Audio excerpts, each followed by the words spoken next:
السلام عليكم، مرحبا بكم في فيديو جديد من فيديوهات تعلم في الصلاة والخطة والطقس. فيديو ديال اليوم ان شاء الله غادي نخدموا العقده الفرنسيه. غادي نوريكم كيفاش كنخدموا هاد العقده هادي، العقده الفرنسيه اولا الغرزه الفرنسيه كلش كيسميها. كنخشيو الابره ديالنا بهذا الشكل. كنشدوا هاد الخيط هذا كنشدوه، كنجيبوا الابره كنلويوها واحد جوج ثلاثة، وكنجي وحده البلاصه فين خرجناه وكنرجعوا ندخلوها وحنا شادين هاد الخيط هذا. كنبقاو شادينه كنطلقوهش بهذا الشكل هذا. غنولي نعاود معكم وحده اخرى، نتوما شوفوا معايا.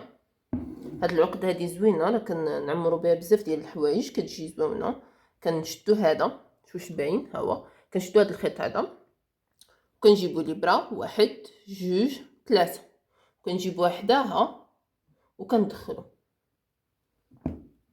كنبقاو شادين الخيط حتى كنهبطوه. نزيد معكم وحده اخيره، يعني راه غرزه سهله ماشي شي حاجه. هذا كنشدوه واحد جوج ثلاثة، كنلويوه كنخشيو الابره حدا فين خرجنا الخيط. نعاود عين واحد جوج ثلاثة، كنخشيو وحده فين خرجنا الخيط بهذا الشكل هذا وكندخلوها، كنبقاو شادين بهذا الشكل. اذا غادي نعاود معكم وحده اخيره، اخر وحده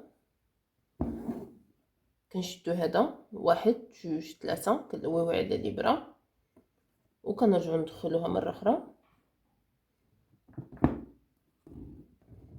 وكنجرو بهذا الشكل هذا كتجي، وكنكملوا حتى كنعمروا كاع داكشي اللي عندنا. صافي في الاخر كتجي على هذا الشكل هذا كما كتشوفوا. نتمنى ان الفيديو كان واضح وكان باين وقدرت انني نشرح لكم هذه الغرزه هذه، لانها غرزه سهله فعلا وكنستخدموها بزاف في طرز الرباط ديال اليد. ان شاء الله فيديوهات جايين غادي نوريكم رسومات اللي كنستخدموا فيهم هذه الغرزه هذه.